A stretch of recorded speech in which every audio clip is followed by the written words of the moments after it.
여러분 덥기 때문에 아마 제가 강의를 아주 이렇게 빠르게, 쾌속하게 이렇게 진행을 하는 게 여러분 모두에게도 좀 시원함을 좀 안겨주는 게 아닐까 이런 생각을 하고 오늘 한번 제가 좀 빨리 진행을 해 보도록 이렇게 하겠습니다.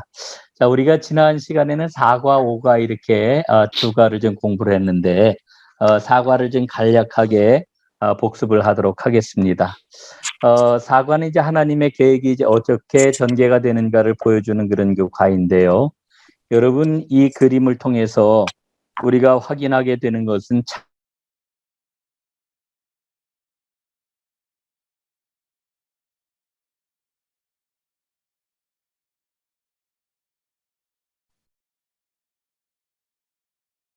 목사님 마이크 음소거 되셨습니다. 소리가 안 들려요. 네, 그것까지 음소거를 해주셨군요. 자, 다시 말씀을 드리겠습니다. 그 창세기 1장에 나오는 그러한 그 가장 중요한 그러한 그 신학적인 관점은 이런 겁니다. 이스라엘 백성들이 갖고 있는 그러한 그 신앙은 우리는 믿는다, 우리는 부인한다. 이 이야기는 그 하나님을 믿는 이스라엘 백성 이외의 주변 민족들은 이방신들을 섬기고 있었는데 그들이 섬기고 있는 혹은 그들이 신앙하고 있는 내용과 이스라엘 백성들이 믿고 있는 그러한 그 신앙의 그러한 그 내용이 확연하게 다르다라고 하는 거죠. 그래서 우리가 믿는 것은 이러이러한 것이고 우리가 주변 사람들이 갖고 있는 것에 대해서는 이러이러하게 우리는 부인한다라고 하는 것이 창세기 1장에 들어있다라고 하는 것을 우리가 살펴보았습니다. 그 내용에 대해서는 여러분들께서 35페이지에 나와 있는 그런 그 내용들을 한번 잘 숙지를 해 주시기를 바라겠고요. 자, 그러면서 그 밑에 이제 그림은 2장부터 11장까지 말씀, 혹은 1장부터 11장까지의 말씀을 우리는 성경의 원 역사라고 이렇게 이야기를 하죠. 이 성경의 원 역사에서 일러주고 있는 바는 이겁니다. 창세기 1장에 보면은 하나님께서 천지를 창조하시면서 보시기에 좋았더라. 이 굿이라고 하는 그런 그 말이 거듭해서 나오는데 그 하나님께서 만드신 그런 그 피조세계, 피조물, 그리고 하나님이 만드신 인간이 선한 그런 그 의도를 가지고 선하게 창조가 되었다라고 하면 도대체 이 땅의 악은 어디에서 왔는가라고 하는 이 질문에 대한 그러한 그 답이 바로 2장부터 11장까지 들어있다 이렇게 이야기할 수가 있겠고요. 그러면은 그 하나님은 그 악에 대해서 어떠한 그런 그 조치를 취하셨는가라고 하는 것이 바로 창세기 11장까지에 그 기록되어 있는 주요 내용이 되겠습니다. 자, 이제 그 다음 그림을 한번 보시죠. 자, 이 그림을 통해 가지고 우리가 발견하게 되는 게 있습니다. 그게 뭐냐 하면은 이 세상 모든 피조 세계에 특별히 인간을 향해서도 하나님의 도장이 찍혀 있다라고 하는 거죠. 예. 이게 하나님의 사인이고 하나님의 도장입니다. 내 거다. 하나님이 말씀을 하시는 거예요. 이 세상 지구에 대해서 하나님이 택을 붙여 놓으셨어요. 그리고서 하나님께서 말씀을 하시기를 나의 소유물이라고 이렇게 말씀을 하시는 겁니다. 또 역시 이게 인간이라고 그랬잖아요. 이 인간에 대해서도 하나님이 택을 붙여 놓으셨는데 뭐라고 지금 말씀하시는 거 아니? 이건 내 거다. 이렇게 말씀을 하시는 겁니다. 우리는 이 그림을 통해 가지고 세 가지 하나님에 대한 그런 그 고백을 갖게 되는데 첫 번째는 뭐라 그랬어요? 창조주 하나님. 하나님은 창조주이시다. 하나님이 창조주시라고 하는 것은 뭐를 얘기를 합니까? 예? 시작 혹은 근원. 이 모든 것들이 다 하나님께로부터 비롯되었다라고 하는 그런 그 이야기죠. 이 부분에 대해서는 오늘날 인간을 복제하는 이러한 그 단계까지 지금 의료기술이나 이런 그 의공화학이 이제 발전하고 있는데 이 부분에 대해서는 정말 할 얘기가 참 많이 있죠. 오늘 이 시간에 뭐 그런 거 이야기할 수 있는 시간은 없고요. 창조주 하나님이시라고 하는 거. 두 번째로 하나님은 어떤 분이셔요? 소유주이시라고 하는 거죠. 소유주. 이 소유주라고 하는 것은 현재 우리의 그런 그 삶, 오늘의 삶에 대한 모든 것들이 다 이 안에 담겨 있다 이렇게 이야기를 할 수가 있겠습니다. 하나님은 모든 것을 갖고 계신 그러한 그 하나님이라고 하는 것. 그 다음에 세 번째로는 하나님은 심판주이시다. 이 심판주라고 하는 말은 마지막, 끝, 뭐 이런 것들이 지금 이 심판주라고 하는 그런 그 말 속에 다 담겨 있는 거죠. 그래서 우리가 믿는 그러한 그 하나님은 창조주이시며 소유주이시며 심판주이시라고 하는 거죠. 이 소유주라고 하는 그러한 그 말씀 속에는 하나님은 우리에게 주시기도 하지만 하나님은 우리에게 가져가시는 분이기도 하다. 회수권도 갖고 있다라고 하는 것을 우리는 고백을 하게 됩니다. 자, 세 번째, 하나님 창조의 그런 그 목적, 원래 계획에 대한 그런 그 그림인데, 자, 이게 하나님 표시라고 하는 거 우리가 지지난주에 이미 살펴봤습니다. 하나님이 인간을 만드실 때에 그 어떻게 만드셨습니까? 하나님을 섬기며 사랑하는 그런 그 존재로 만드셨지요. 그래서 하나님과의 그런 그 관계는 언제나 섬기는 그런 그 관계 된다라고 하는 거죠.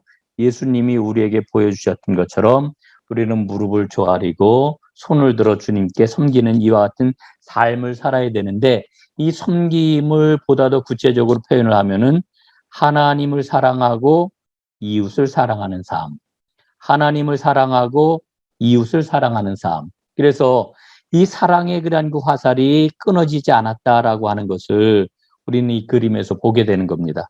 하나님 사랑하는 것과 이웃을 사랑하는 것, 이게 끊어지지가 않았어요.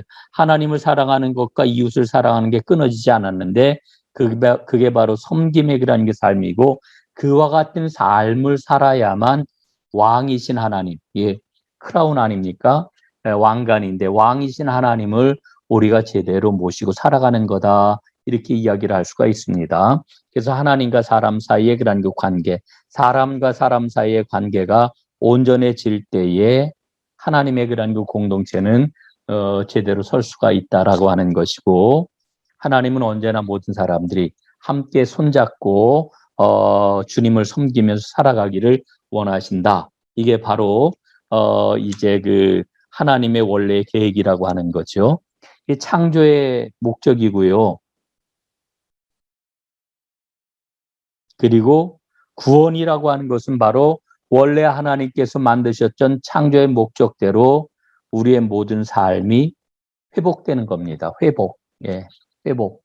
여러분, 그래서 우리가 구원에 대해서 이야기할 때 이 회복이라고 하는 그런 믿음을 절대 놓쳐서는 안 되는 거죠. 하나님은 예수 그리스도를 이 땅에 보내주셔서 원래 하나님이 만드셨던 아름다운 그러한 그 관계를 회복하기를 지금 원하고 계시는 겁니다. 자, 5과로 넘어가도록 하겠습니다. 자, 5과에서는 죄, 심판, 은혜. 이게 이제 우리가 성경 전체를 보게 되는 그러한 그 굉장히 중요한 그런 그 툴인데요.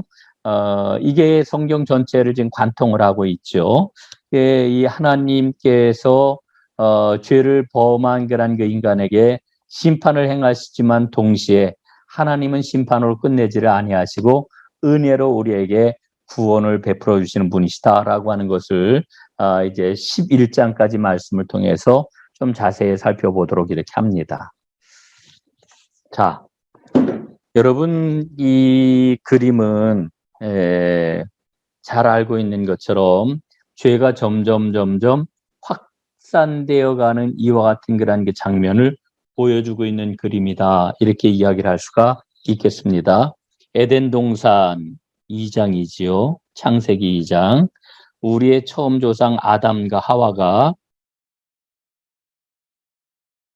죄를 범하였습니다. 선악과를 따먹었지요. 예.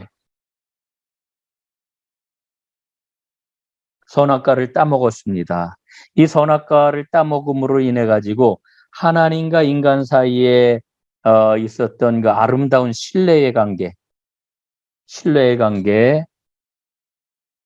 순종함으로 모든 것을 공급해 주시는 하나님과의 그런 그 풍성한 관계가 전부 깨어져 버리고 말지요. 예. 그래서 이제 그 인간에게는 사망이 이제 들어오게 되는데 이와 같은 그러한 그 죄의 모습은 에덴 동산에서 끝나는 게 아니라 이제 그 이들이 추방된 이후에 이제 어떻게 이어지게 됩니까? 가인과 아벨에게 이어지는데 그 일어났던 그러한 그 장소는 4장에 보면은 들판에서 이제 죄가 일어나게 되지요.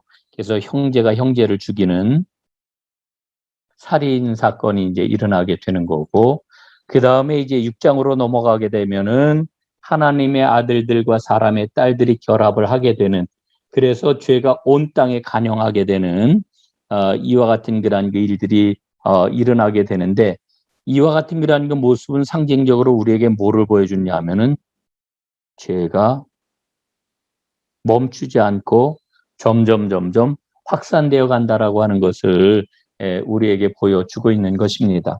그래서 이 땅에 홍수 심판이 있게 되었고 그 홍수 심판 이후에 노아를 통해 가지고 하나님께서는 새로운 그러한 인류에 대한 꿈을 가져가셨지만은 결국 그 이후에도 어떻습니까? 이번에는 바벨탑 사건이 일어나게 되지요. 11장에서 그래서 결국은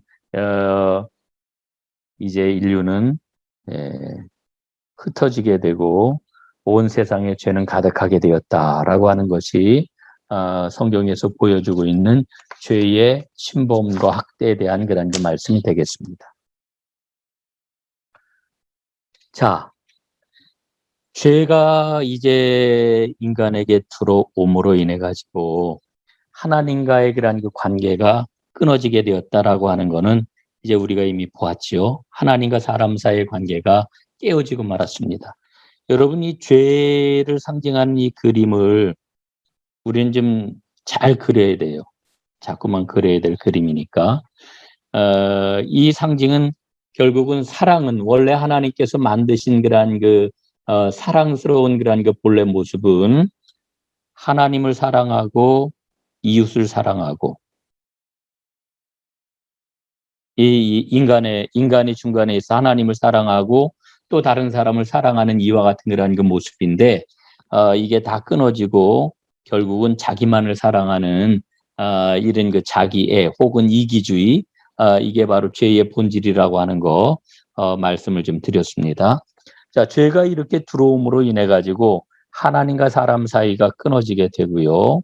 그 다음에 남자와 여자 사이의 그런 그 관계가 이제 갈라지게 되지요. 아담이 그 뭐라고 이야기를 해요? 하나님께서 주신 저 여자가 나로 하여금 선악과를 먹게 해서 죄를 범하였습니다. 이러잖아요. 예. 그 서로에게 원망을 하게 됩니다. 예. 그 다음에 형제와 형제 사이의 그런 그 관계가 끊어지게 되고 그리고 나중에는 민족과 민족이 그리고 국가와 국가가 그리고 하늘에 속한 땅에 속한 그 하늘의 그 아들들과 땅의 그런 그 딸들이 결합하여 온 세상에 죄가 가득하게 되고 그 죄는 결코 멈추지 아니한다라고 하는 것을 바벨탑 사건은 분명하게 보여주는 거죠. 자, 그래서 이제 그 11장까지의 그런 그 내용을 다시 한번 죄, 심판, 은혜라고 하는 이 도식을 가지고 설명을 하면은 이런 그림을 우리가 지금 보게 되는 겁니다.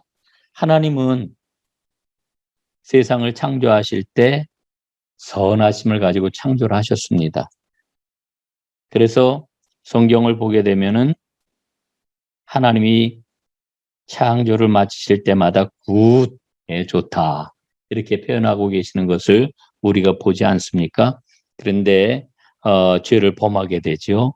예, 선악과를 따먹어서 타락하게 됩니다. 거기에 대한 심판이 뭐예요? 죽음이 결국은 인간에게 들어오게 됐고요. 거기에 대해서 하나님은 가죽 옷을 입히심으로 하나님께서 이 아담과 하와를 보호해 주시는데 그것은 결국은 인간을 구원해 주시겠다라고 하는 하나님의 섭리를 이미 그때 말씀해 주고 계시는 거죠. 자, 가인이 들판에서 질투심 때문에 동생을 죽이고 말았습니다. 그래서 결국 가인은 추방을 당하게 되는데 그때 하나님께서는 추방당하였을 때에 안전하게 보호해 주시는 그런 그 표식을 가인에게 주시죠. 이게 은혜입니다. 자, 하나님의 아들들과 땅의 그 사람의 딸들이 결합해서 온 세상의 죄가 관영하게 되므로 심판이 임하게 되는데 그 심판이 뭐냐? 바로 홍수입니다. 노아 대홍수. 하나님께서 홍수 가운데서 은혜를 베푸시는 데게 바로 노아를 택하여 주신 겁니다. 노아의 방주를 통해서 8명을 구원을 해 주시죠. 자, 노아의 후손들이 이제 잘 살아갈 줄로 알았는데 어떻습니까? 또 죄가 가득하잖아요. 바벨탑 사건이 일어나게 됩니다. 하나님은 심판을 하셔요. 그래서 언어를 흩어놓으심으로 인해 가지고 사람들이 다 뿔뿔이 흩어지게 되지요. 그런데 이때 하나님께서 은혜를 마련해 놓으시는데 그게 바로 아브라함이라고 하는 하나님의 은혜를 마련해 놓으시는 겁니다. 그래서 창세기 11장까지의 그러한 그 말씀을 보게 될 것 같으면은 죄, 심판, 은혜라고 하는 이 도식을 가지고서 우리는 4개의 중요한 사건을 보게 된다라고 하는 그러한 그 이야기입니다. 자, 그런데 여러분 이 그림에서 우리가 보게 되면은 이 그림이 지금 어떻게 그려지고 있나를 한번 보세요. 점점 하나님의 그런 그 관심이 누구에게 집중이 됩니까? 아브라함에게 집중이 되고 있는 이런 그 모습을 보지요. 오늘 이제 우리가 6과에서 이 그림을 좀 더 자세하게 보게 될 것입니다. 자, 6과 이제 오늘 공부 시작을 하도록 하겠습니다. 이스라엘을 선택하신 하나님의 섭리가 뭐냐라고 하는 것을 우리가 6과에서 우리가 좀 공부를 하도록 이렇게 하겠습니다.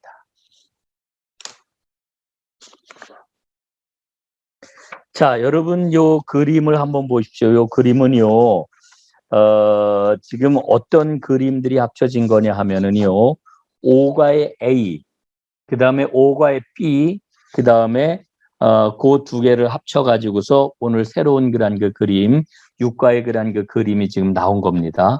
그러니까 우리가 지난 시간에 배웠던 5과 A 그림, 5과 B 그림, 그 2 그림을 잘 이해를 하면은 뭐 요 그림 이해하는 것은 뭐 큰 어려움이 없으리라 이렇게 생각을 합니다.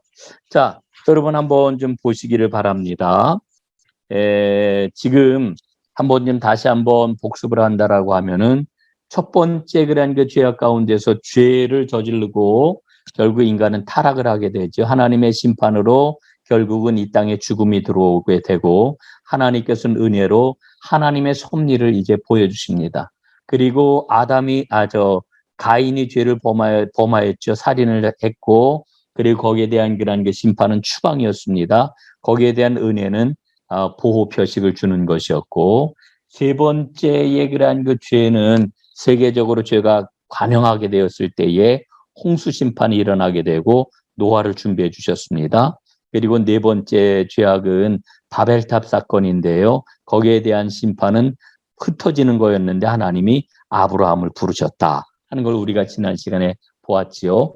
자, 여러분 여기 보게 되면은요. 지금 사람이 전부 몇 명이냐 하면은요. 9명입니다. 9명인데 그 9명 가운데 지금 아브라함이 지금 노랗게 이 안에 들어가 있습니다. 이 9이라고 하는 것은 그냥 특별한 의미가 있는 숫자가 아니고 인류가 그만큼 늘어났다라고 하는 것을 보여주는 거예요. 인류가 엄청나게 많이 늘어났다. 사람 수가 이렇게 이야기하는 거고 그 많은 사람들 가운데서 하나님이 아브라함을 선택해 주셨다라고 하는 것이 이 노란 그림 안에 그러한 그 내용이 되겠습니다. 자, 그런데 우리가 보게 될 것 같으면은 이 죄가 이렇게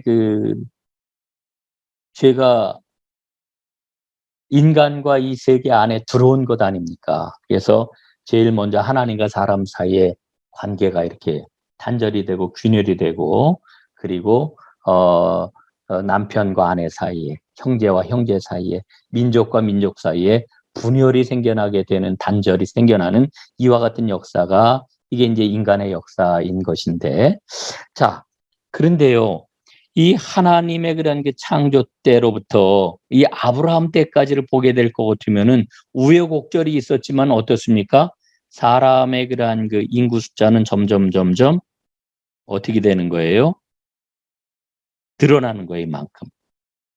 인구는 늘어난다라고 하는 것을 보여주는 이와 같은 그런 그 그림이고요. 그런데 그 수많은 사람들이 늘어나는 가운데서 하나님의 관심은 이미 우리가 앞에서 살펴봤던 것처럼 어떻습니까? 하나님의 관심은 아브라함에게 집중이 되고 있는 것을 우리는 보게 되는 거죠. 자, 여기에서 이제 이렇게 우리는 하나님이 아브라함을 불러주셨다라고 하는 이와 같은 사실을 이제 목격을 하게 되는 건데, 하나님은 어떤 목적으로 아브라함을 선택을 하셨을까라고 하는 것이 이제 제일 큰 그러한 그 질문이 되겠습니다. 자, 여러분, 제가 지난주에 그런 표현을 여러분들에게 했어요. 사실은 우리가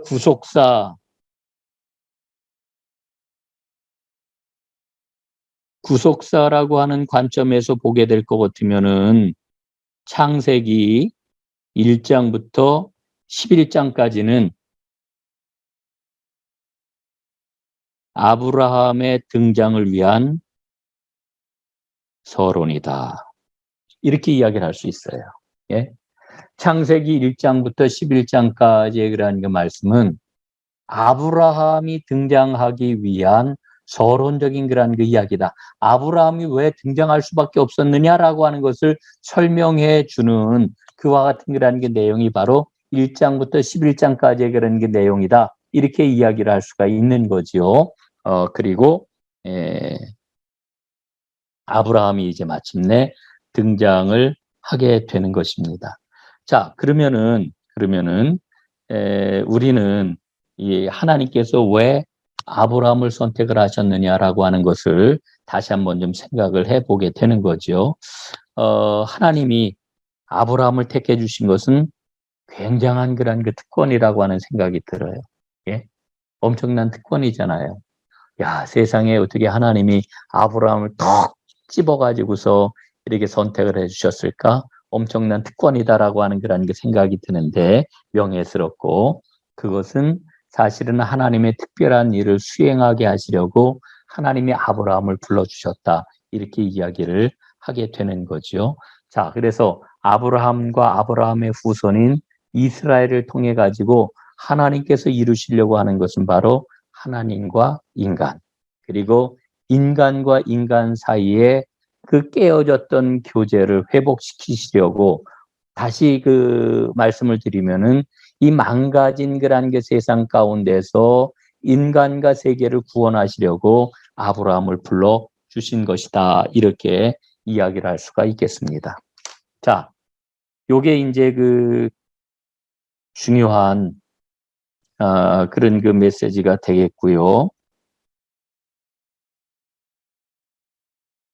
그러면은 아브라함이 이와 같이 어마어마한 일을 감당하기 위해서 부르심을 받았는데, 그러면 아브라함에게는 무슨 특별한 그런 그 능력이나 아브라함이 갖고 있는 그런 어떤 탁월한 그런 그 능력이 있었기 때문에 하나님이 아브라함을 불러주신 것일까라고 하는 그런 생각을 우리는 갖는 거지요. 여러분 어떻습니까?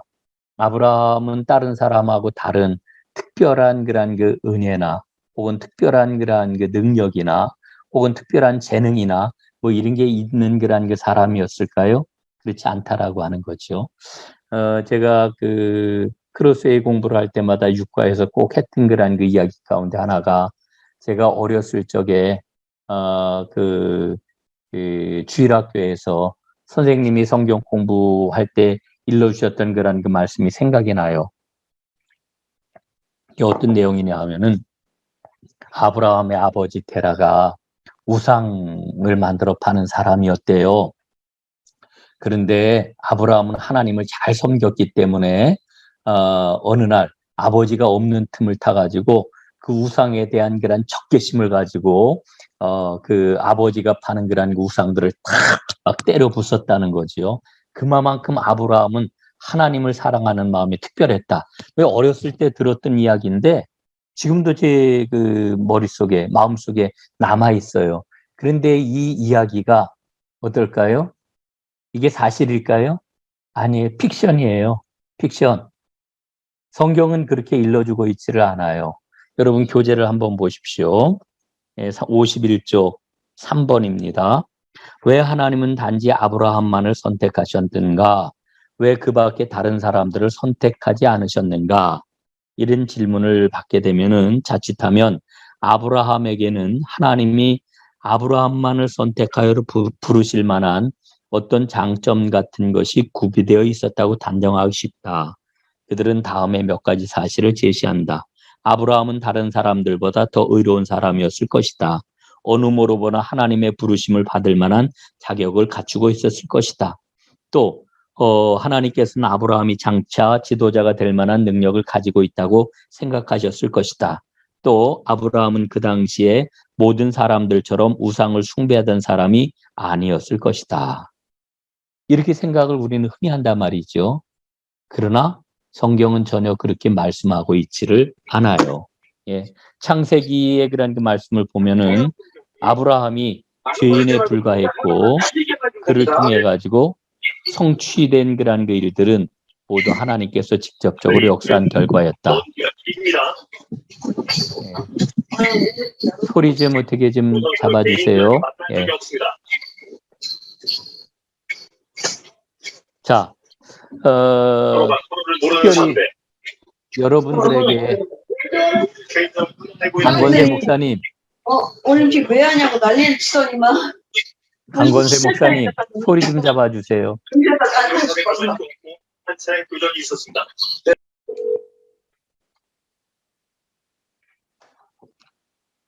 소리 좀 잡아주세요.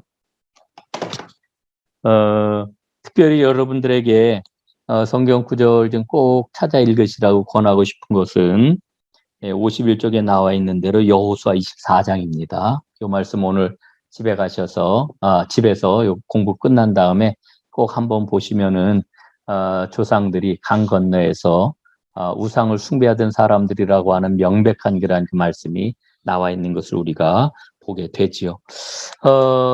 제가 이제 오늘 여러분들에게 드리려고 하는 그런 그 말씀은 뭐냐면은요. 하나님께서 아브라함을 부르셨던 것은 아브라함에게 어떤 능력과 업적이 있기 때문이 아니라 하나님의 전적인 은혜였다라고 하는 거예요. 이 사실이 성경을 관통하고 있는 가장 중요한 그런 핵심이죠. 하나님의 전적인 은혜, 하나님의 무조건적인 그런 부르심, 이게 아브라함을 부르신 가장 큰 이유라고 하는 것을 우리가 좀 꼭 기억을 해야 되겠습니다. 자, 다음 그림 보겠습니다. 자, 그러면은 아브라함과 언약을 맺으신 이와 같은 그런 그 언약의 그런 그 내용들을 우리가 살펴보도록 하겠습니다. 하나님께서 아브라함과 맺으신 그런 그 언약, 약속의 그런 그 말씀들을 보여주는 그런 그 성경 구절은 창세기 12장, 그 다음에 13장, 15장, 17장 이렇게 나와 있는데 특별히 그 여러분들과 제가 좀 오늘 그 꼭 좀 확인하고 나누려고 하는 것은 창세기 12장 1절부터 3절까지 말씀, 그 다음에 창세기 15장 18절부터 20절까지 말씀이 중요합니다. 처음에 아브라함을 부르실 때의 그런 그 장면에 대해서는 우리가 너무나 잘 아는 말씀이지만 한번 제가 성경 말씀 읽고 15장 말씀도 한번 읽어보도록 이렇게 하겠습니다. 자, 12장 1절부터 3절까지 제가 한번 읽겠습니다. 여호와께서 아브라함에게 이르시되 너는 너의 고향과 친척과 아버지의 집을 떠나 내가 내게 보여줄 땅으로 가라. 내가 너로 큰 민족을 이루고 내게 복을 주어 내 이름을 창대하게 하리니 너는 복이 될지라. 너를 축복하는 자에게는 내가 복을 내리고 너를 저주하는 자에게는 내가 저주하리니 땅의 모든 족속이 너로 말미암아 복을 얻을 것이라 하신지라. 아멘. 자, 여러분 우리는 이 창세기 12장 말씀을 통해 가지고 하나님께서 아브라함에게 주신 그런 그 복의 내용이 무엇인지를 우리는 알 수가 있지요. 첫 번째는 뭡니까? 땅에 대한 그러한 그 축복의 약속을 하나님이 하고 계시고요. 그 다음에 너로 큰 민족을 이루겠다 하는 그러한 그 말씀을 통해서 자손에 대한 하나님의 축복의 그러한 그 약속을 우리가 보게 되고요. 그 다음에 땅의 모든 민족이 너로 말미암아 복을 받게 될 것이다 라고 하는 이와 같은 말씀을 통해 가지고 민족에게 복을 주시겠다. 예. 복의 통로가 되게 해주시겠다라고 하는 이와 같은 그런 게 사실을 우리가 이제 보게 되는 것입니다. 자, 그런데 사실은 아브라함의 그런 그 생애를 살펴보게 될 것 같으면은 아브라함이 하나님의 그러한 그 말씀 앞에 아주 신실한 그러한 그 삶을 살았느냐 하면은 그렇지 않았다라고 하는 것들을 우리는 발견을 해요. 이게 무슨 얘기냐 하면은 우리는 아브라함은 믿음의 조상이기 때문에 아주 신실한 그런 그 믿음의 길만을 걸어갔을 거로 이렇게 생각을 합니다. 그러나 여러분 12장 이후에 그런 그 말씀을 보면은 그가 순종해서 가나안 땅에 갔지만은 그 땅에 기근이 찾아오고 어려움이 찾아오고 그랬을 때 어떻게 합니까? 예? 그가 먹을 거를 찾아가지고 하나님의 약속의 땅이 아닌 애굽이나 그다음에 다른 땅으로 다 가는 것을 우리가 보게 되잖아요. 거기서 아내까지 막 뺏길 그런 그 위험에 처하기도 하고요. 그다음에 자손에 대한 그런 그 약속을 주셔서 하나님이 반드시 자손을 주실 것이라고 하는 약속을 주셨지만은 그는 어떻게 생각했느냐 하면은 하나님이 그렇게 약속을 하셨지만은 정말 그럴까? 이래 가지고서 그는 엘리멜렉을 자기의 그런 그 양자로 삼아 가지고 자기의 씨를 이어가야 되겠다는 그런 그 생각도 가졌고요. 나중에는 어떻습니까? 하갈이라고 하는 그런 그 애굽 여인을 통해 가지고 종을 통해 가지고서 그가 이스마엘이라고 하는 그런 육신의 아들을 또 낳게 되잖아요. 이런 그 모든 모습을 보면서 아브라함이 하나님 앞에 아주 신실한 그와 같은 길을 걸었다고는 우리는 볼 수가 없어요. 여러분 그 창세기 말씀을 보게 되면은 창세기 13장에 어떤 내용이 나오느냐 하면은요, 하나님이 아브라함과 롯에게, 롯이 누군지 여러분 다 아시죠? 롯. 롯은 누구예요?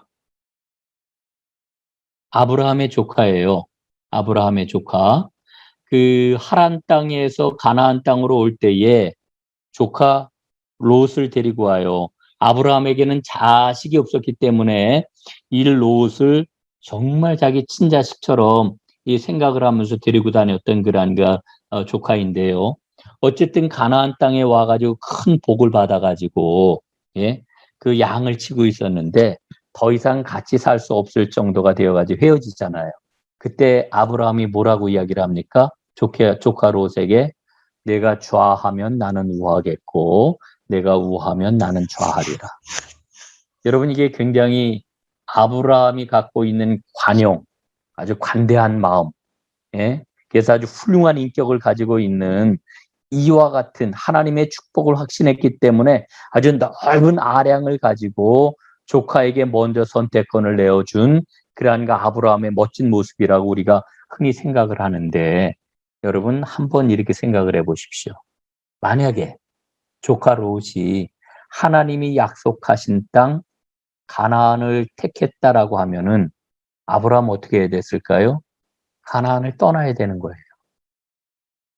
그렇죠?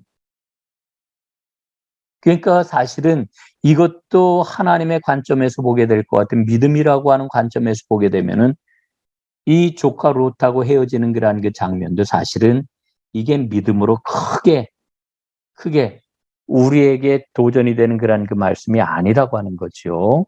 예. 우리 좀 다시 한번 생각을 해볼 필요가 있어요. 자, 이 이야기를 제가 길게 한 까닭이 있습니다. 그게 뭐냐면은 이렇게 조카 롯을 떠나 보내고 난 다음에 15장에 보면은 아브라함이 하나님 앞에 나에게 하나님이 축복해 주신다라고 하는 것을 분명하게 보여주십시오. 이래요. 확신을 못 해가지고. 예.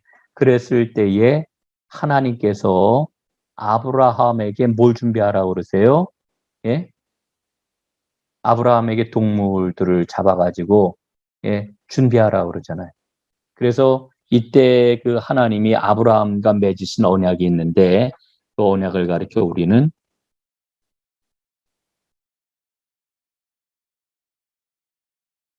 횃불 언약이라고 이야기를 하는 거예요. 횃불 언약. 여러분, 요 그림이 지금 횃불이잖아요. 횃불. 예. 창세기 15장에 나와 있는 그러한 그 언약을 가리켜 우리는 횃불 언약이다 이렇게 이야기를 하는데 하나님께서 이 횃불 언약을 어떻게 이제 맺으시냐 하면은 여러분 옛날에는 만약에 제가 이제 여러분 가운데 어느 한 분하고 이제 무슨 계약을 맺어요. 계약. 예. 예, 계약을 맺으면은 그 이 계약이 정말 반드시 지켜질 것이다 그랬으면은 옛날 아브라함 시대는 어떻게 했냐면은 동물들을 잡아가지고 예, 이렇게 반으로 쪼개요. 반으로 쪼개. 반으로 쪼개가지고 그 사이를 그 A라고 하는 사람, B라고 하는 사람, 계약을 맺은 두 사람이 어떻게 하느냐 하면은 함께 손을 잡고 횃불을 들고 이 사이를 지나가요. 이 사이를 지나가는 거예요. 왜 지나가느냐 하면은 우리가 만약에 이 언약을 지키지 않으면은 지금 죽어가지고 반으로 다 쪼갠 그 동물 사체처럼 우리 자신, 나 자신이 이렇게 죽임을 당해가지고 쪼개진다 할지라도 어떤 이의를 달지 않겠다라고 하는 아주 강력한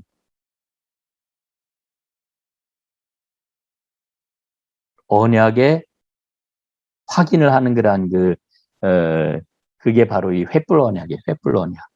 자, 그런데 그렇게 하나님께서 축복해 주시겠다라고 하는 것을 분명하게 말씀해 주십시오라고 하는 그 아브라함의 요구 앞에 하나님은 동물을 잡아가지고 반으로 쪼개가지고 쫙 드러나라 말씀을 하셨어요. 그런데 아브라함이 밤이 어두워졌는데도 하나님이 아무런 그런 그 응답이나 모습을 안 보이니까 막 꾸벅꾸벅 졸았거든요. 그때 하나님이 나타나셔가지고 횃불로 이 쪼개놓은 그런 그 동물들 사체 사이를 지나가셨어요. 혼자. 여러분 언약을 맺을 때에는 A라고 하는 사람, B라고 하는 사람 두 사람이 함께 손을 붙잡고 횃불을 들고 지나간다고 그랬잖아요. 그런데 하나님 앞에 아브라함 앞에 하나님께서는 홀로 횃불로 다 이 사이를 지나가신 거예요. 이 말의 그런 그 의미가 뭐냐 하면은요. 하나님께서는 아브라함에게 이렇게 말씀을 해 주시는 거죠. 내 약속을 반드시 지키마. 예? 이걸 아브라함에게 보여주셨다라고 하는 그런 그 이야기입니다. 이게 하나님과 아브라함 사이에 맺어진 언약, 횃불 언약이라고 하는 그런 그 이야기죠. 이거는 이제 우리가 다음 과에서 다시 한번 이야기를 하겠습니다만은 이게 아브라함에게 어떤 그런 그 약속도 요구하지를 아니하시고 하나님 편에서 일방적으로 체결하신 그런 그 언약이기 때문에 이것을 종적 언약이라고 이렇게 이야기를 해요. 자, 언약에는 두 가지가 있습니다. 하나는 종적 언약이 있고요. 또 하나는 횡적 언약이 있습니다. 이 종적 언약과 횡적 언약에 대한 거를 다음 주에 아마 살펴보게 될 것 같은데 이 횃불 언약은 종적 언약이다라고 하는 거 우리가 기억을 해야 되겠고요. 하나님이 아브라함이 약속하신 것은 땅에 대한 약속, 자손에 대한 약속, 민족들이 너로 말미암아 복을 받게 될 것이라고 하는 이와 같은 약속, 복의 통로가 되게 해주시겠다는 이런 그 약속, 이게 바로 하나님이 아브라함과 맺으신 언약이다라고 하는 거 우리가 생각을 해야 되겠습니다. 자, 그래서 다시 한번 정리를 하면은 하나님이 아브라함을 불러주신 것은 전적으로 하나님의 은혜다. 그 다음에 두 번째로 하나님께서 이렇게 아브라함을 특별하게 불러주신 그런 그 이유는 아브라함을 통해서 하나님이 이루시려고 하는 일이 있기 때문에 불러주신 거다. 이걸 우리는 사명이라고도 이렇게 이야기를 하죠. 다음 그림 보겠습니다. 마지막 그림이 되겠습니다. 족보입니다. 족보. 자, 지난주에도 이제 우리 황상철 집사님께서 족보에 관해서 질문을 해주셨어요. 창세기 4장과 5장에 나오는 그런 그 족보. 그래서, 그 두 족보가 거기에 나오죠. 제1족보는 무엇입니까? 바로 가인의 그런 그 후손들에 대한 족보.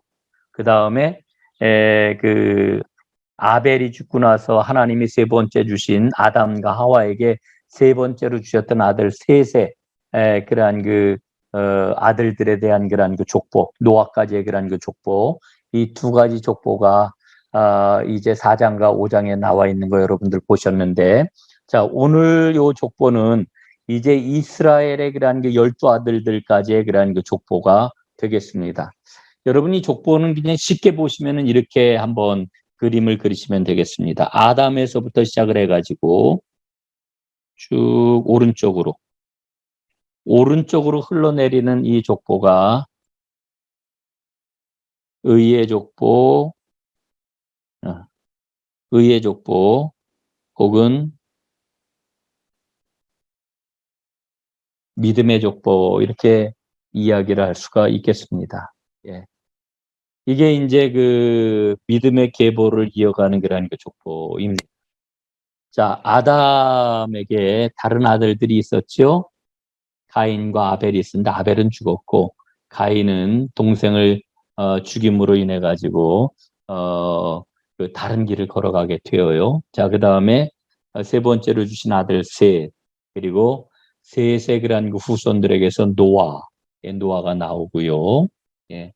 그 다음에 10장 이후에 그러한 그 족보를 우리가 쭉 보게 될 것 같으면은 6장 9절로 10절까지, 그 다음에 10장 이후에 그러한 그 족보를 보게 될 것 같으면은 노아에게 세 아들이 있었는데 그 중에 야벳과 함과 셈 중에서 이 셈을 통해 가지고서 아브라함의 그러한 그 족보가 이어지게 되는 거죠. 쭉 이어져서 아브라함까지 오게 되고요. 그 다음에 아브라함에게서 이제 이삭이 나오죠. 이스마엘은 뭐 우리가 잘 알고 있는 것처럼 하갈에게서 난 육체를 따라서 난 그런 아들입니다.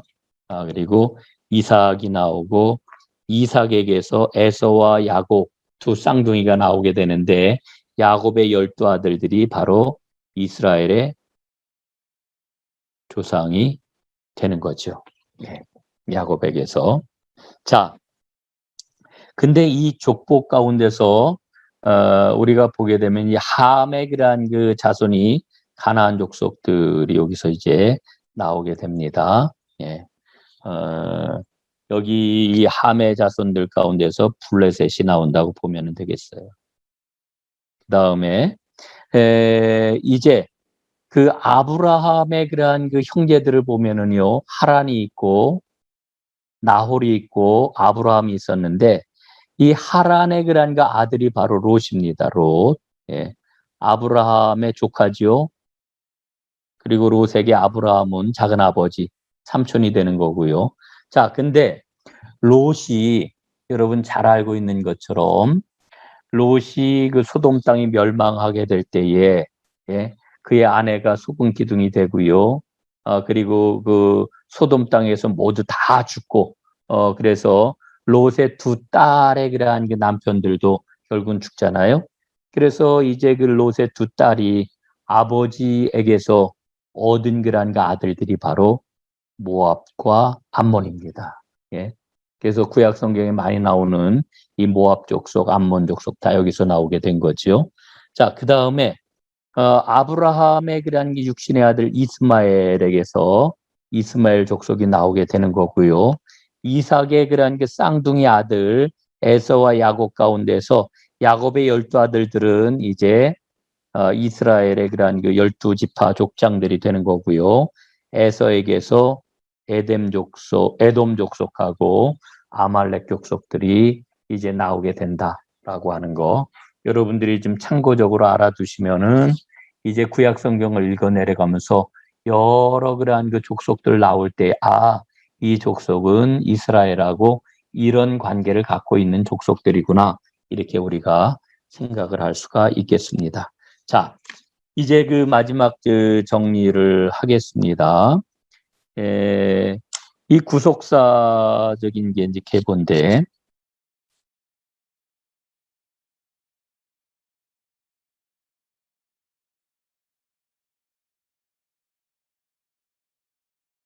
이 구속사적인 그런 그 족보를 보게 될 것 같으면은 여기에서 제일 중요한 것은 장자권도 아닙니다. 윤리적인 것도 주요 관심사가 아닙니다. 이 구속사적인 족보에서 우리가 보게 되는 것은 결국은 하나님의 은혜라고 하는 거죠. 장자권도 아니고요. 윤리적인 그런 그 문제도 중요한 게 아니고요. 하나님의 은혜가 어떻게 임하여서 그 족보가 이어지고 있느냐라고 하는 것을 성경은 우리에게 일러주고 있습니다. 이 하나님의 은혜로 다 역사한다라고 하는 이 사실을 통해서 우리가 발견하게 되는 게 뭐냐면은 불완전한 사람을 통해 가지고 하나님의 구속사를 이어가시는 하나님의 역사하심에 대한 그러한 그 통찰을 우리는 여기서 만나게 되는 겁니다. 그러니까 저는 이런 부분들이 혹시 뭐 예수 믿는 사람들은 뭐 윤리적인 것도 중요하지 않다고 얘기하는 건가? 이게 아닙니다. 우리 인간에게는 누구나 할 것 없이 연약함이 다 있고요. 문제가 다 있어요.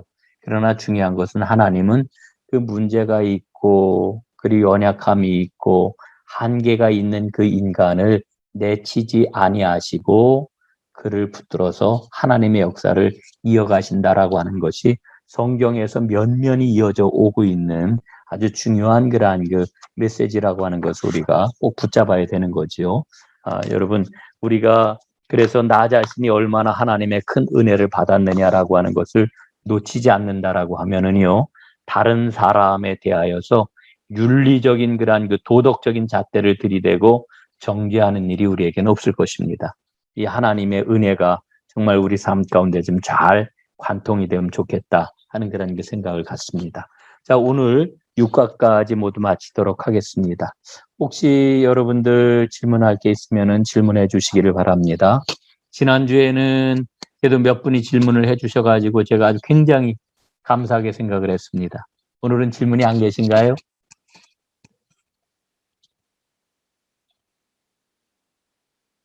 예, 이병석 권사님.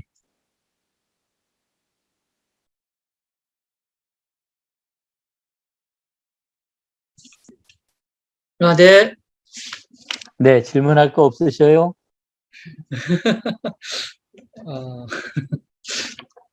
또 이렇게 막 질문을 강요하고 그러면은 굉장히 막 당황들하고 그러시는데 제가 그냥 한번 여쭤본 거고요. 있으시면 네. 하고 없으시면 그냥 넘어가셔도 괜찮습니다. 우리 김미란 권사님이 지금 제일 그 상단에 지금 이렇게 얼굴이 떠 있는데 김미란 권사님 네, 없으시죠? 네. 아니, 네. 예, 우리 최은실 권사님 내 화면엔 맨 밑에 계신데 없으시죠? 있으셔요? 네, 없습니다, 목사님. 네, 고맙습니다. 자, 여러분들 혹시 질문이 있으시면은 톡방에 문자로 다 남겨주셔도 좋겠고요. 전화를 주셔도 좋겠고요. 여러분들 의문을 갖고 있는 것들은 좀 잘 풀어가는 게 좋겠다 이런 생각이 좀 듭니다. 그래서 여러분들이 강의를 듣다가 혹은 다루고 있는 그런 게 주제에 관해서 좀 궁금한 게 있으면 언제나 말씀을 좀 해주시면 좋겠다 생각을 합니다. 더위에 승리하시기를 바라겠고요. 오늘 공부 함께 해주셔서 아주 감사합니다. 잠깐 기도하겠습니다.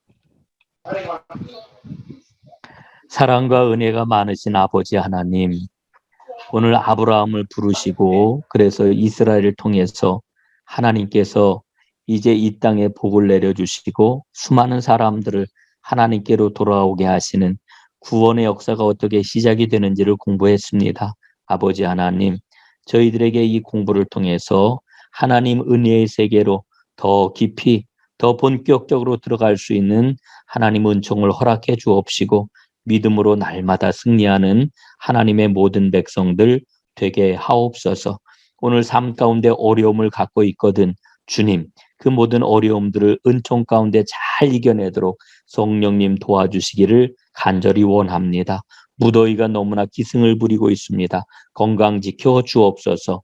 코로나 상황이 아버지 하나님 계속되고 있습니다. 성령의 불담으로 이 어려움의 시기가 지나기까지 안전하게 하나님의 백성들 보호하여 주옵소서. 예수님 이름으로 감사하며 기도 올리옵나이다. 아멘. 아멘.